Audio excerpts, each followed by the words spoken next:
bersama-sama kembali belajar tentang kebenaran firman-Mu.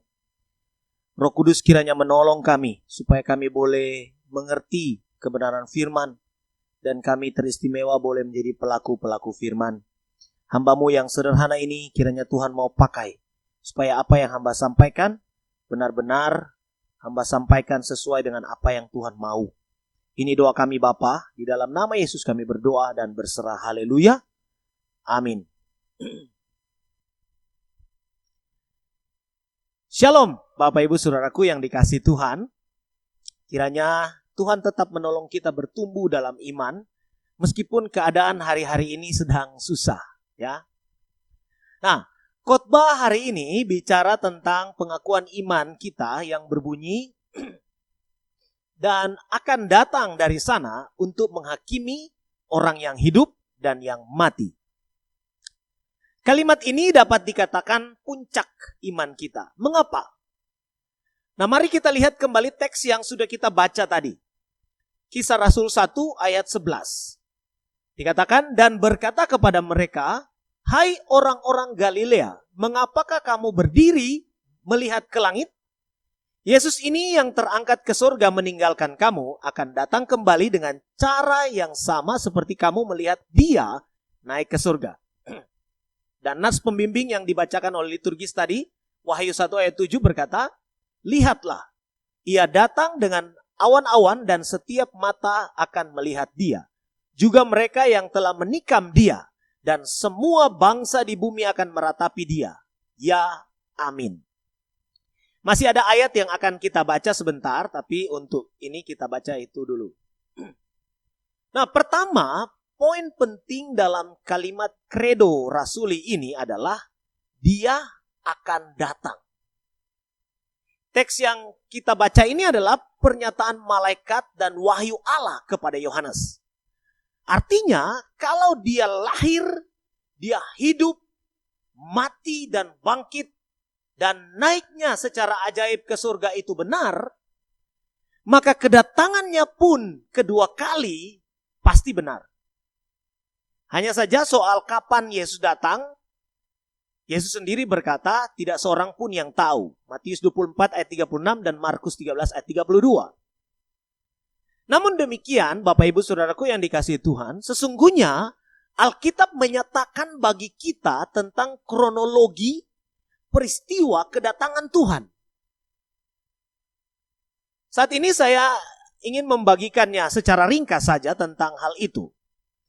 Berdasarkan nubuat Daniel, bahwa setelah 69 masa, itu dalam Daniel 2 ayat 37-34 dan Daniel pasal 7 ayat 1-7, yakni terhitung sejak tahun 444 sebelum Masehi sampai 33 Masehi.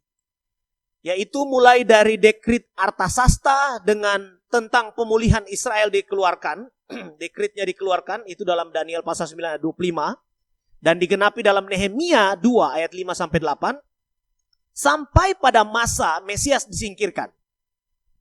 Daniel 9 ayat 26b. Nah, ada masa yang tidak dinyatakan dalam pandangan Nabi Daniel dalam teks itu, yakni masa gereja. Kapan masa gereja ini? Ya, masa gereja itu adalah ya dari zaman rasul-rasul setelah Yesus mati sampai sekarang ini. Tidak diketahui berapa lama masa gereja ini akan selesai dan kemudian setelah masa gereja ini selesai akan dilanjutkan dengan sisa minggu ke-70 di dalam nubuat Daniel. Atau minggu terakhir dalam pandangan Daniel itu. Nah, mungkin Anda bertanya, mengapa masa gereja ini tidak dilihat dan masuk di dalam pandangan Daniel di dalam nubuat itu? Menurut saya, alasannya adalah karena yang dinyatakan kepada Daniel saat itu hanyalah tentang tugas pelayanan Israel bagi bangsa-bangsa di dunia ini. Panggilan mereka sebagai bangsa. Nah, masalahnya ialah setelah Mesias menyatakan diri kepada mereka, Mesias itu malah ditolak. Hasilnya, Tuhan mendisiplin Israel dengan menggantikan mereka sejenak dengan tunas liar yang dicangkokkan.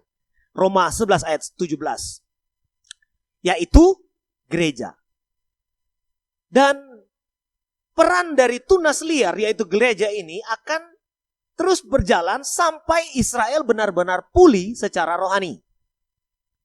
Setelah masa pelayanan gereja di dunia ini selesai, maka gereja akan diangkat. 1 Tesalonika 4 ayat 16-17.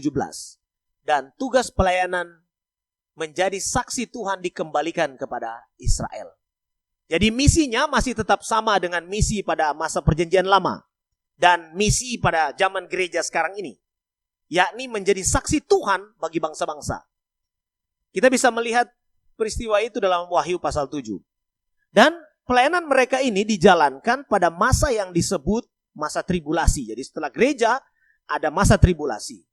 Ada 7 tahun masa kesengsaraan di bumi.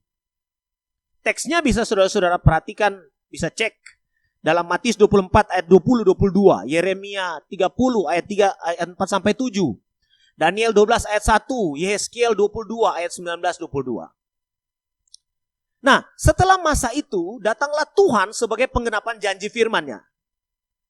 Sesungguhnya Tuhan datang dengan beribu-ribu orang kudusnya, Yudas 14. Memang ada perbedaan pandangan di antara para sarjana mengenai eskatologi ini. Namun, saya yakin kita semua sepakat bahwa Tuhan akan datang, itu poinnya.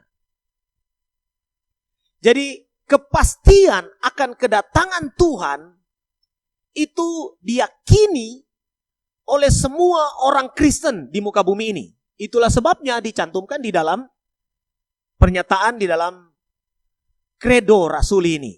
Dan dari sana ia akan datang. Nah, suatu hari ya, kisah ini saya alami pada usia kurang lebih 6 atau 7 tahun. Hari itu adalah hari libur sekolah sehingga ibu saya tidak membangunkan saya pada jam seperti biasanya. Setelah terbangun, Bapak Ibu, saya tidak melihat siapa-siapa di dalam rumah sehingga mulai mencari-cari mama saya. Setelah bertanya kepada tetangga, mereka bilang mama saya pergi ke pasar. Nah, kebetulan ada seorang pemuda tetangga kami yang juga hendak berangkat ke pasar waktu saya menanyakan tentang mama saya itu. Maka diajaklah saya naik motornya yang bermerek Binter pada waktu itu ya. Mungkin kalau dengar merek ini Bapak Ibu tahu itu kira-kira tahun berapa. Nah, lanjut. Tiba di dekat sebuah jembatan, itu kurang lebih 7 km dari rumah kami. Rupanya ada sweeping. Dan saya tidak menggunakan helm pada waktu itu. Jadi Pak Polisi jalanan itu, maksudnya Pak Polisi lalu lintas itu, menyuruh saya turun dari motor dan menyuruh pemuda yang membonceng saya itu pulang untuk mengambil helm untuk saya. Jadi sambil berkata begini kepada saya, tunggu di sini nganane, nanti kita balik datang jemput. Begitu dialek orang Minahasa. Maka menunggulah saya di jembatan itu Bapak Ibu. 5 menit masih enjoy. 10 menit mulai gelisah. 20 menit rasanya ingin menangis. Kenapa dia tidak muncul-muncul? Dalam hati saya merasa dongkol ya. Mungkin sekitar 1 jam kemudian, tiba-tiba ada suara memanggil nama saya. Fian, nah, itu nama kecil saya waktu itu. Jadi dengan sigap saya langsung menoleh. Siapa yang memanggil? Dan ternyata di sana saya melihat ada paman saya yang sedang mengendarai bendi. Bendi ini daerah lain disebut dokar. Ditarik oleh seekor kuda, ya. Wah, betapa gembiranya hati ini ya. Waktu saya melihat paman saya itu, saya langsung berlari ke arah bendi paman saya itu dan melompat ke atasnya tanpa basa-basi. Saya merasa seolah baru saja terselamatkan dari bayang-bayang maut hari itu. Ketika tiba di rumah, Anda tahu pemuda yang tadi tetangga kami itu sedang apa? Dia sedang minum kopi sambil makan pisang goreng. Dan tanpa rasa bersalah dia bertanya. Pertanyaannya begini. Pulang deng sapa ngana? Waduh. Di situ saya merasa ingin menyiram dia dengan kopi yang sedang diminumnya. Begini Bapak Ibu, begitulah jika kita menanti janji manusia. Banyak kali tidak ditepati. Itu harus dapat kita maklumi karena mereka adalah manusia yang terbatas. Seringkali hilaf dan lupa. Itu kalau manusia. Berbeda jika yang berjanji itu Tuhan, penguasa semesta ini. Dia tidak pernah ingkar janji. Semua yang dikatakannya pasti digenapi. Jadi, tetaplah tabah menanti. Percayalah Bapak Ibu Saudaraku yang dikasihi Tuhan, bahwa mungkin seringkali pergumulan yang tak kunjung surut dalam hidup ini membuat kita tidak dapat melihat alasan untuk mempercayai janji kedatangannya. Namun firman-Nya tegas. Alkitab menyatakan bagaimana Tuhan memenuhi semua janjinya di sepanjang sejarah kehidupan manusia. Baik kepada pribadi-pribadi maupun kepada bangsa-bangsa. Semua ditepati sempurna. Saya percaya janji tentang kedatangan Dia juga demikian. Saya percaya bahwa janjinya tentang masa depan Anda pun akan sama dengan itu. Ketika Dia menjanjikan penyertaan, Dia akan menyertai. Ketika Dia menjanjikan kelegaan, Dia akan memberikan kelegaan. Ketika Dia berkata, marilah kepadaku, hai kamu yang letih lesu dan berbeban berat. Aku akan memberikan kelegaan. Dia akan melakukannya. Datanglah kepadanya, percayailah janji kedatangannya. Kemudian yang kedua, dalam kredo kita disebutkan tentang tujuan Tuhan akan datang kedua kali itu. Yakni untuk menghakimi orang yang hidup dan yang mati. Pertanyaannya ialah, siapa orang hidup dan siapa orang mati itu? Saya percaya istilah orang hidup dan mati di dalam kredo ini mengandung definisi yang komplit. Hidup berarti mencakup hidup kekal. Begitu pula mati, mencakup kematian kekal. Jadi orang yang hidup artinya orang yang beroleh hidup kekal, yaitu yang percaya kepada Yesus. Dan yang mati kekal, yakni orang yang tidak memiliki kehidupan kekal di dalam Yesus. Nah, pertama tentang menghakimi orang yang hidup. Siapakah mereka ini? Ada dua kelompok orang yang disebut orang yang hidup ini. Satu, orang yang percaya, orang saleh di dalam perjanjian baru. Sampai masa kita. 1 Tesalonika 4 ayat 16 berkata begini.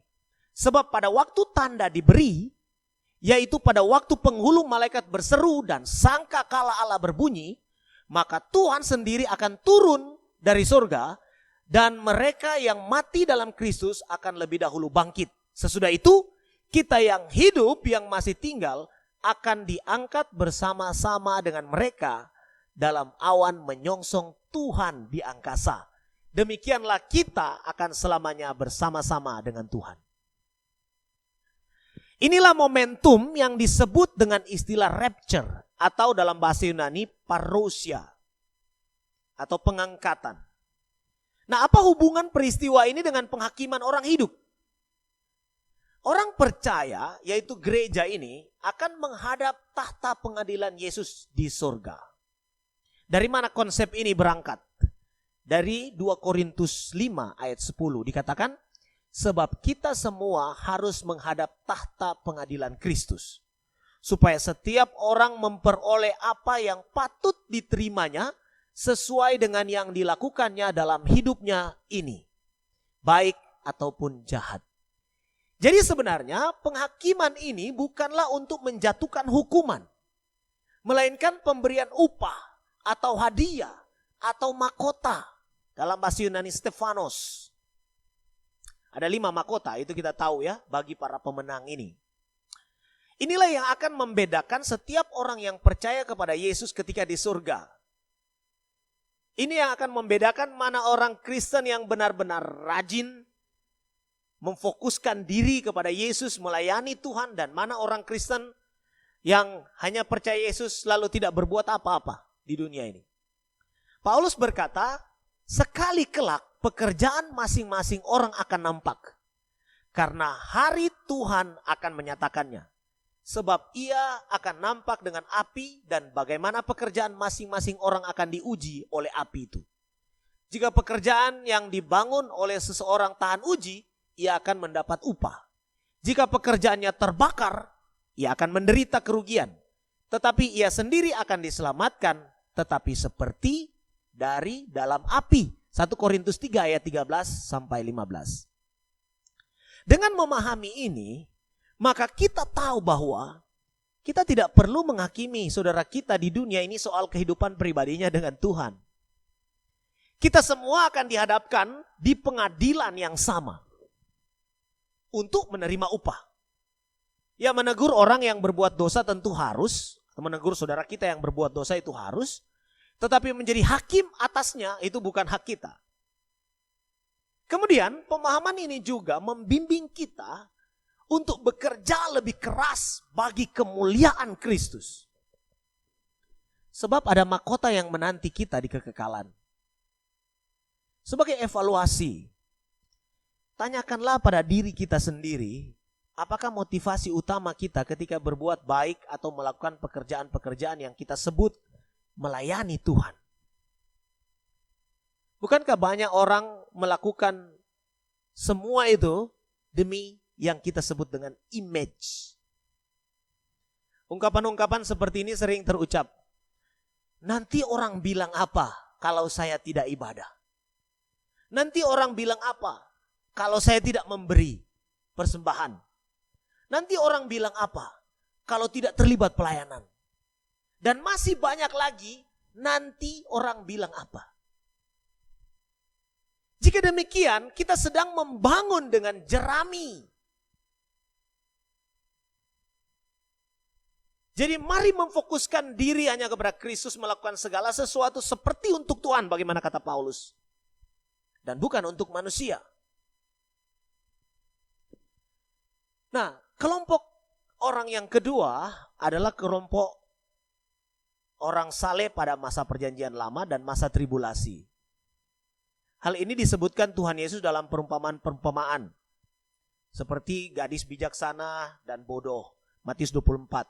Dan perumpamaan tentang domba dan kambing, Matius 24 juga.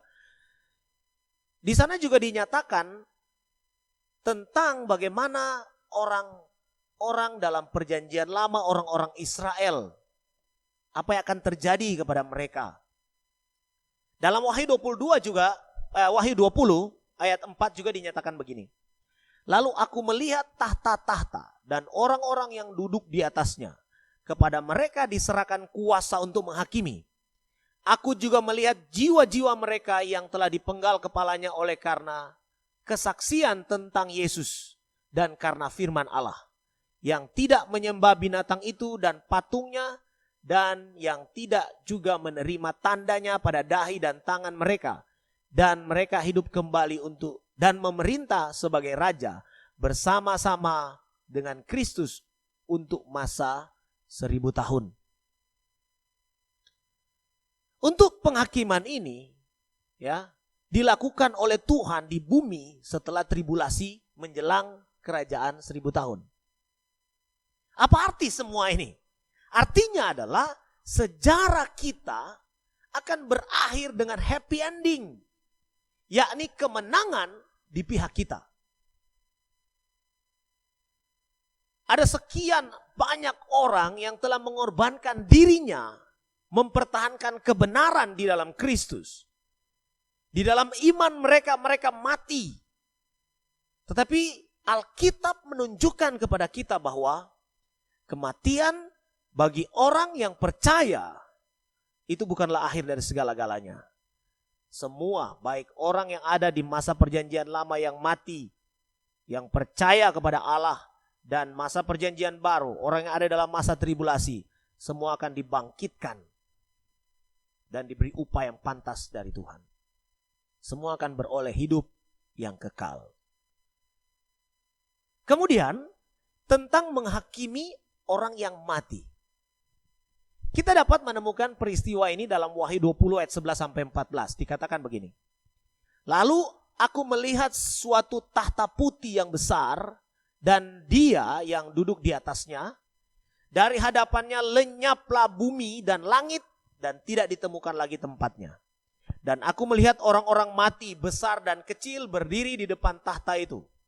Lalu dibuka semua kitab. Dan dibuka juga sebuah kitab lain yaitu kitab kehidupan. Dan orang-orang mati dihakimi menurut perbuatan mereka. Berdasarkan apa yang ada tertulis di dalam kitab-kitab itu. Maka laut menyerahkan orang-orang mati yang ada di dalamnya. Dan maut dan kerajaan maut menyerahkan orang-orang mati yang ada di dalamnya. Dan mereka dihakimi masing-masing menurut perbuatannya. Lalu maut dan kerajaan maut itu dilemparkanlah ke dalam lautan api. Itulah kematian yang kedua. Lautan api. Ini terjadi setelah kerajaan 1000 tahun sebelum masa langit dan bumi yang baru. Mengacu pada semua orang yang tidak beriman dari zaman Adam sampai kerajaan 1000 tahun. Itu penghakiman bagi mereka. Terlihat sebagai orang mati karena memang mereka tidak memiliki hidup kekal. Di sini kita menyaksikan penghakiman mereka. Semua mendapat hukuman kekal yang sangat mengerikan. Nah, Bapak Ibu Saudaraku yang dikasihi Tuhan. Ada sebuah kisah tentang sebuah foto, ya. Jadi Kevin Carter adalah seorang pria berkulit putih asal Johannesburg, Afrika Selatan. Dia adalah seorang wartawan perang.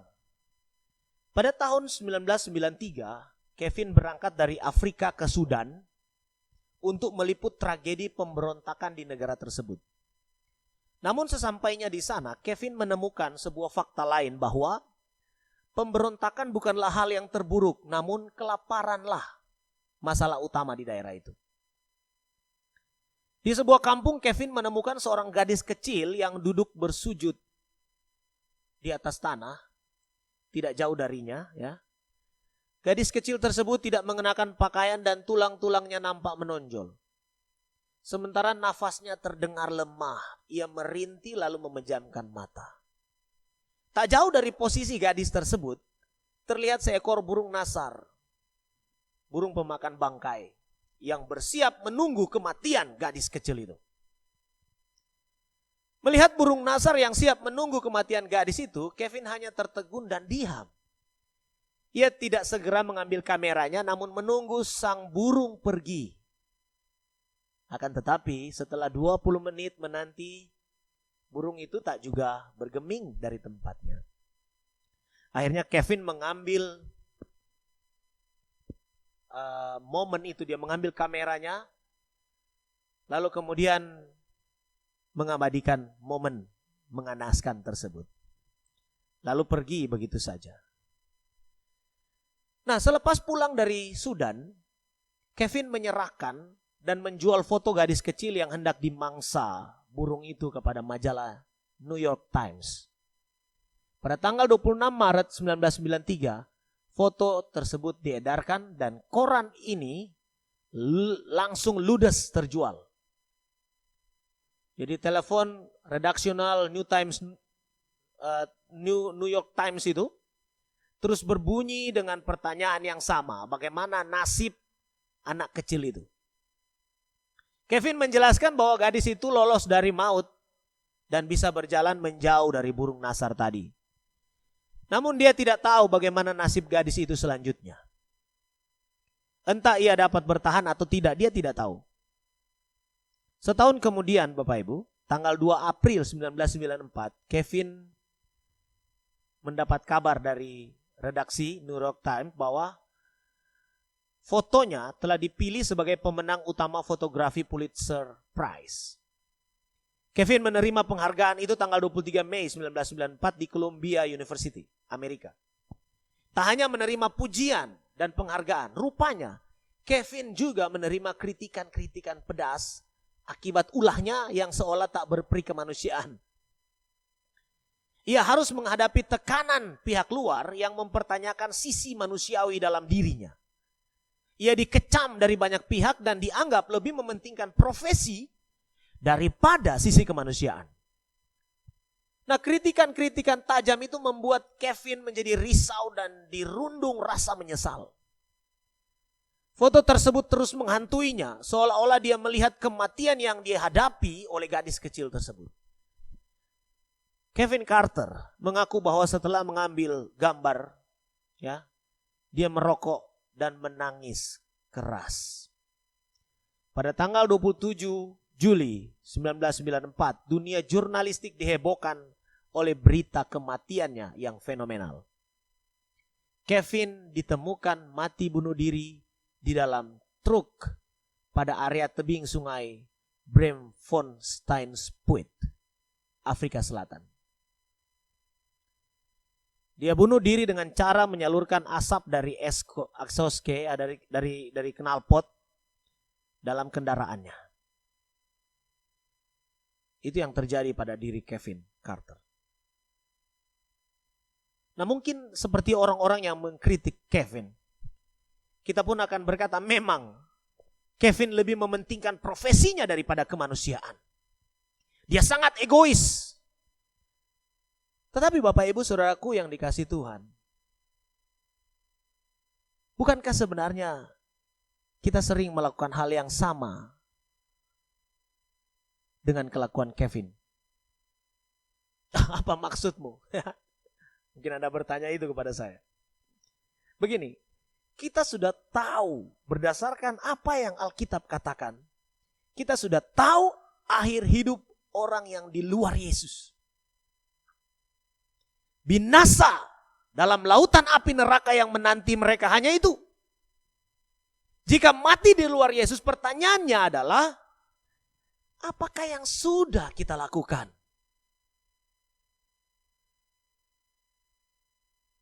Mungkin kalau orang itu adalah orang yang tidak kita kenal, kita tidak akan terlalu menyesalinya. Tapi bagaimana dengan mereka yang selama ini dekat dengan kita? Apakah kita akan membiarkan orang-orang yang kita sayangi mati binasa, padahal kita memiliki peluang untuk menyelamatkan mereka? Ironisnya adalah, Bapak Ibu, terhadap orang-orang yang kita sayangi dalam tanda petik ini, yang ada di luar Yesus itu, kita sering berkata begini, jangan bicara tentang keyakinan, jangan singgung-singgung agama. Nanti dia tersinggung dan marah. Kita harus jaga dong perasaan mereka. Lihat. Kita jaga perasaan mereka. Kita jaga mereka dari perasaan tersinggung dan sakit hati. Yang belum pasti itu. Daripada menjaga mereka dari kesakitan kekal di dalam neraka. Lalu kita buat status di medsos. Hidup ini adalah kesempatan. Benar-benar omong kosong. Saudaraku yang dikasihi Tuhan, mari buktikan kasih-Mu kepada mereka. Tarik mereka dari kebinasaan dalam api neraka itu. Sampaikanlah kabar keselamatan di dalam Kristus itu. Undang mereka dalam kekayaan kasih karunia-Nya. Maka dijamin tidak akan ada penyesalan di kemudian hari.